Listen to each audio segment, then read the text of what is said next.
Today marks the beginning of a new chapter in wireless because long-range radio LoRa just outgrew text messages. This is dual-band LoRa, the same sub-GHz radio we already know and trust, now expanded into a new kind of LoRa, a parallel 2.4 GHz LoRa band. And that combination changes what LoRa can do. More bandwidth, more flexibility, entire capabilities that simply weren't possible before, which is why the wildly popular open source mesh networking project Meshtastic has quietly started pushing past basic text and GPS and ventured into voice. This is gonna be big. Now, Simon over at MuziWorks hinted at this project to me more than a year and a half ago, and I've been waiting patiently since then. And luckily, patience is a virtue, and good things do indeed come to those who wait, and it is finally here. And once you start inspecting this board, you'll quickly pick up on the fact that this isn't just a retrofitted LoRa board or some gray market module pulled from some Chinese IoT tech stack, but rather an entire ecosystem of chips intentionally engineered to elevate LoRa as a first-class citizen in the modern radio tech stack. So here's what we're gonna do. I'm gonna break down what these boards actually are, then we're gonna use Meshtastic's new 2.4 GHz support and the early voice work to see what this really unlocks. So this is a family of boards called base boards, if you will. You've got the Base Uno and the Base Duo, almost identical at first glance, except the Duo adds 2.4 GHz LoRa on top of the sub-GHz radio. Then there's the Super I/O. It's the first I/O board in the base system, and it turns the base into a fully portable, standalone device with a whole new set of capabilities.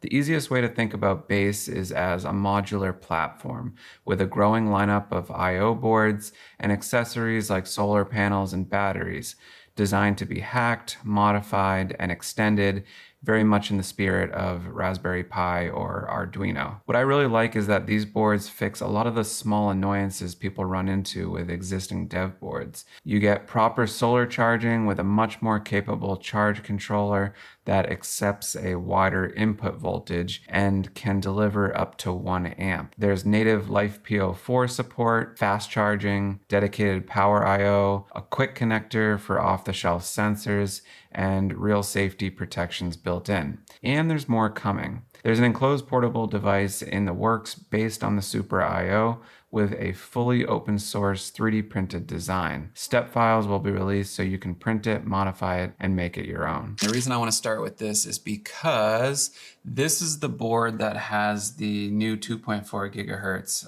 LoRa radio. So we'll just skip right to that. So what we get in this package here is going to be the board itself. There's an onboard SMA connector with some washers and a screw. We're going to get a sub-GHz pigtail antenna that would go right on here, SMA connection. And we are also going to get a U.FL IPEX coaxial connector here. And we will get a 2.4 GHz LoRa PCB antenna that we can use for that 2.4 GHz LoRa. We're also going to get a little bit of hardware here. So we're going to get 3 socket head M2 screws in case we want to attach this to an enclosure or put it onto the Super I/O extension board. And then we're also going to get a socket key here that fits into those. But the thing is, we actually don't need to add anything to this board. It's kind of ready to go as is. Obviously, there's no screen, so we'll be running it headless, but we can run it like this and start meshing with Meshtastic. All we need to do is first flash the Meshtastic firmware onto this. So let's do that real quick. So I'm going to make sure that I have both my radio antennas connected, just so that that radiation, if it gets emitted, has somewhere to go and doesn't get reflected back onto the board and damage any of the components. Typically, it's not a big deal, but just best practice to kind of keep those on like that. So all we have to do is connect to our computer over USB-C. So that's on the back of the board here. And then we're going to go over in any Chrome-based browser because we need that USB serial API. So it could be Chrome or Edge or what have you. We're going to go to flasher.meshtastic.org. So we see it powering on here. Let me flip that around. So we see that green LED. And we're going to go to select target device. We're going to go over to MuziWorks. We're going to select the Base Duo /Uno. I'm going to select the latest alpha, which might be buggy, but I also want the latest stuff that's going to contain the upgrades around voice and 2.4. And then we're going to go to flash. And then this, there's two different types of chipsets, and they use different types of flashing. One, you can like flash directly to the chip, and then the other, you have to use this kind of drag and drop virtual thumb drive approach. That's what this board uses. So to get it to show up as one of those thumb drives, we have to put it into DFU mode. We select the serial device like that, and we can check to see if it showed up. There it is, Muzi Base. That can be a little buggy. You might have to do it a couple times, but it will eventually work, so don't sweat it if it doesn't work on the first go.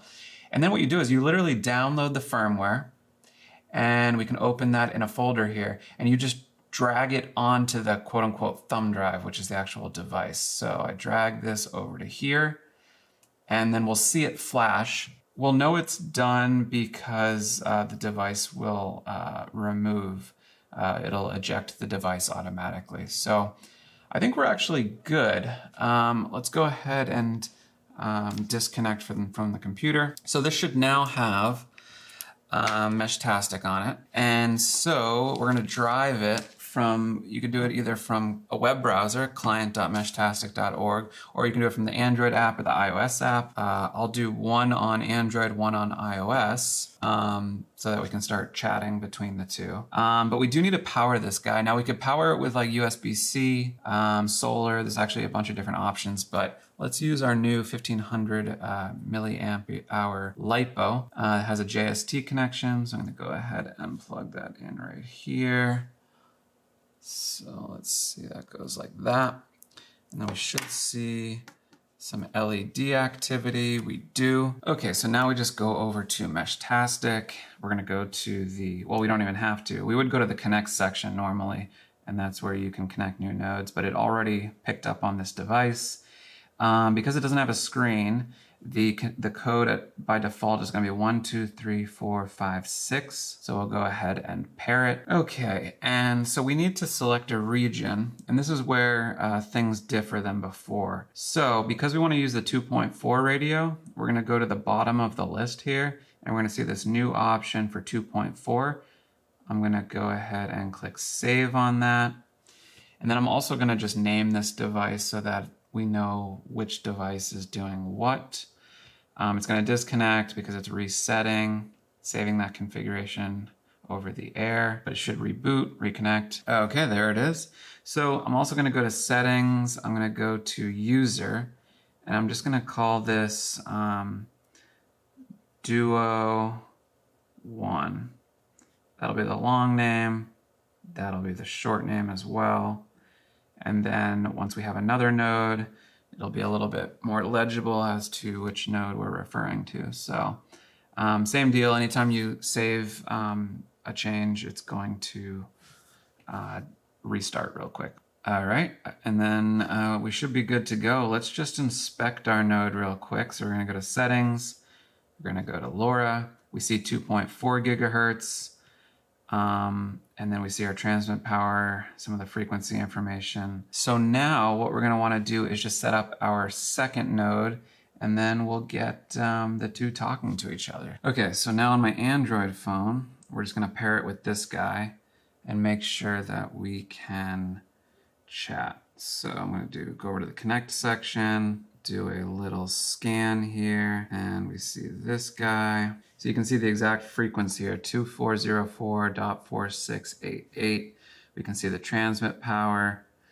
So let me just go ahead and name this device real quick and then we'll get chatting. So I'm going to go to user, Duo 2. Okay, so we're already good to go there. Okay, so now we can go over to messages and we should be able to just communicate on the primary channel here. So I'm going to say testing. All right. And we have a message coming across right there. And we can also see some stats about the signal strength. You can also see the signal strength stats if you go to the node, and it's a little bit different on the iPhone app and the Android app, but on the Android app, you can see it in the node list. So we can see the signal to noise ratio as well as the RSII. And then right here on the iPhone, we can also see a signal to noise ratio and an RSII. And we can prove, I guess, that the 2.4 antennas are working by perhaps removing one of the antennas and seeing how those stats change. So the SNR right now is 6.25. The RSSI is -33. So if I just remove the 2.4 antenna, we would expect RSSI to like a lower negative number and for SNR to go down. Should go to like negative, I don't know, 60 or -70, and SNR should go closer to 0, I believe. Might take a second to refresh right here. Well, we can already see, I think, it over here. RSSI now is -95. That's a lot closer to the noise floor than it was before, but I'm curious if it can update on this side as well. One of the cool things about LoRa, and where it deviates from something like Wi-Fi, is that it can actually operate below the noise floor, which is crazy. I don't know all the details about that, but suffice to say, it's more sensitive, which gives you more margin to work with in terms of signal. So anyways, I see -95 over here. I don't see anything updating here yet. Not 100% sure why, but let's go ahead and attach this antenna and see if we don't see that metric change. Right, so it was -95. I don't know what the refresh rate is on all this, but I do expect that to improve. And we might have to send a message to get that to oh, well, no, we already see it improve. It just went from -95 to -21. So the point is these PCB antennas are driving that signal as expected. Now there's a lot of cool stuff that I want to get into in terms of not using just PCB antennas. I did some initial testing, and I don't know if I'm going to be able to get it all in this video, but I basically found that these PCB antennas are pretty good actually, because I compared them to more traditional like dipole style antennas. We could even get a lot more exotic with it in terms of like left hand, right hand circular polarized antennas. These are linearly polarized. I would like to really see what kind of improvements we could get with different types of antennas, but -20 is not bad, and for LoRa it's kind of plenty. But anyways, before we get into antenna optimization, why don't we look at range, because I think that's probably what people are interested in. So I'll take one of these nodes and maybe go to a different room in my house and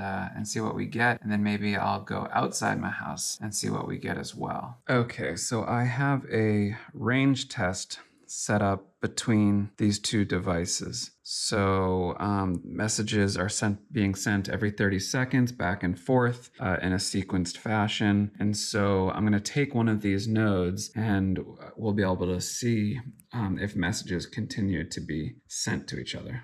Okay, so we are getting messages sequence 6 from our other node. So let's go ahead and take this with us and see what happens. And also we should be able to look at the signal strength as we go. Let's see, like right here, we see RSSI -60. All right, looks like it disconnected for a second there, but we're still getting messages. Let's see.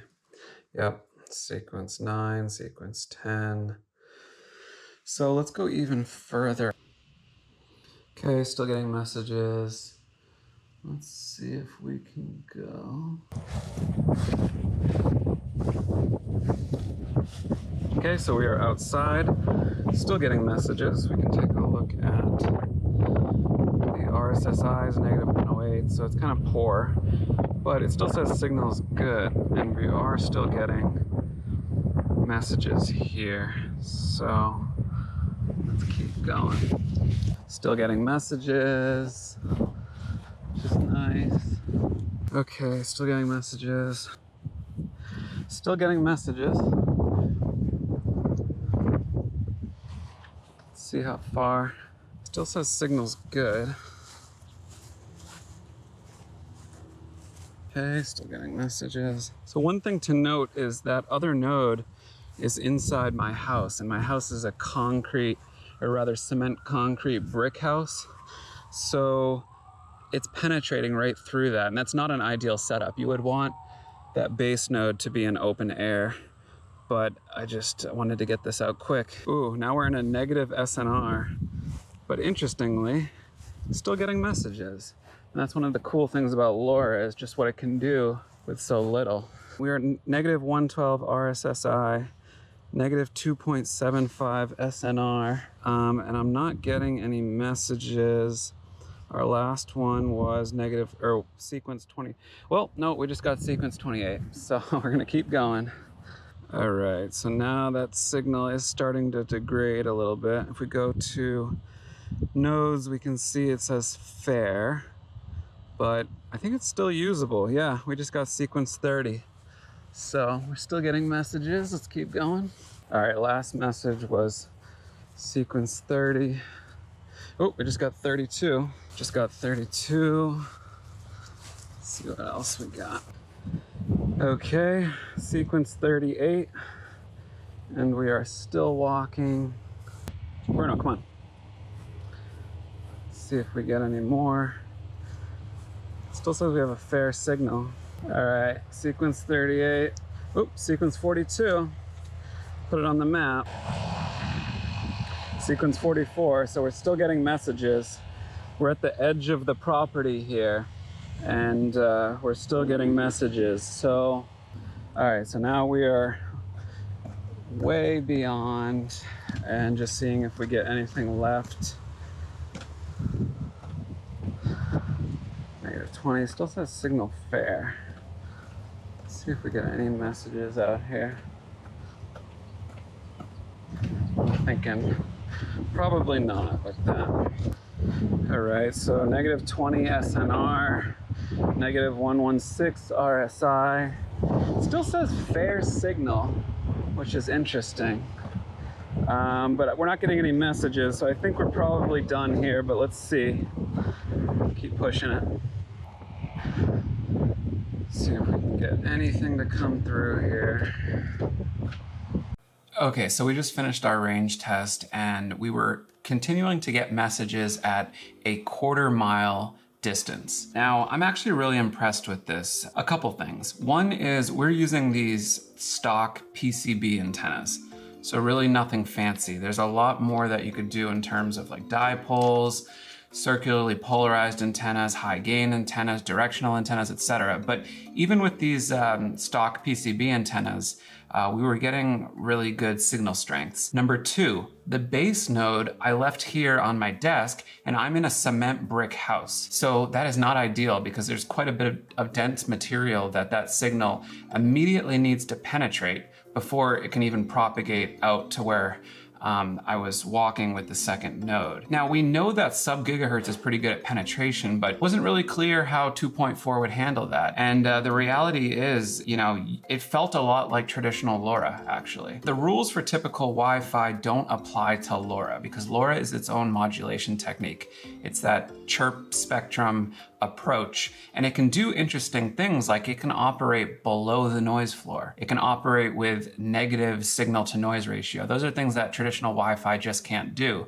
And you see it show up the utility that you get when you're out in the field. I mean, it just works even when the signal strength is incredibly low. So if I were to like properly mount the base node, maybe not obstructed by a shield, give it a little bit of elevation, maybe give it a proper antenna, maybe set up an actual mesh network. I mean, I just think 2.4 has a lot of potential. Now, we were just sending text messages. We weren't doing crazy high data rate activities like voice or video, but I was really impressed with the range that we were getting with 2.4. So just another tool in our arsenal, incredibly promising, and there's a lot more to this ecosystem, but it's really cool to see LoRa make its way into a global band like 2.4 that's completely unlicensed. All right, and then before we wrap up the video, we have the Super I/O. And this is kind of an extension board that works with the base system. And I believe what it does is just introduces kind of all the peripherals that you might want. So you can see right here, there's a screen, there's a ceramic GPS antenna right there, and we have a couple different modes that we can select. We have 6 different buttons here. Don't ask me what they all do because I'm not 100% sure.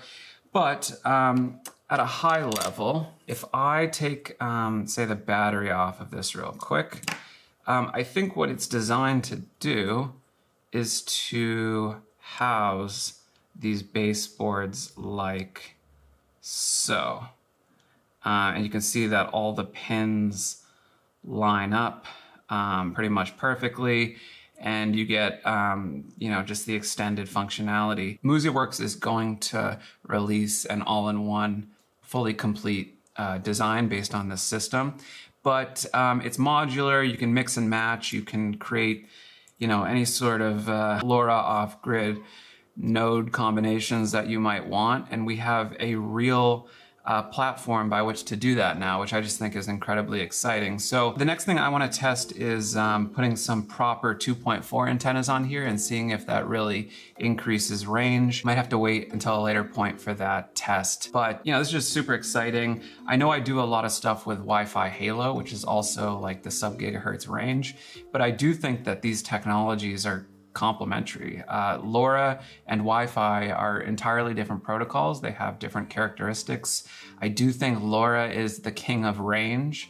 I think this 2.4 test continues to prove that, but Halo is full IP networking, so it can support all your end user apps, whereas LoRa is its own protocol. Support for different apps needs to be built out with that in mind. And what's so exciting is that these boards are fairly agnostic and don't lock you in. We can flash Meshtastic and get meshing, or port them over to a popular fork if that scratches our itch even better. We can even turn them into nodes running trustless comm stacks like Reticulum, which is something I've personally already got in the works. Regardless of which way you go, I love to see decentralized projects running inexpensive tech you can own, tamper with, extend, and augment in any way you see fit. And with the pace of developments that I'm seeing, it looks like Moore's Law is alive and well, at least in the open source world. For more, click here.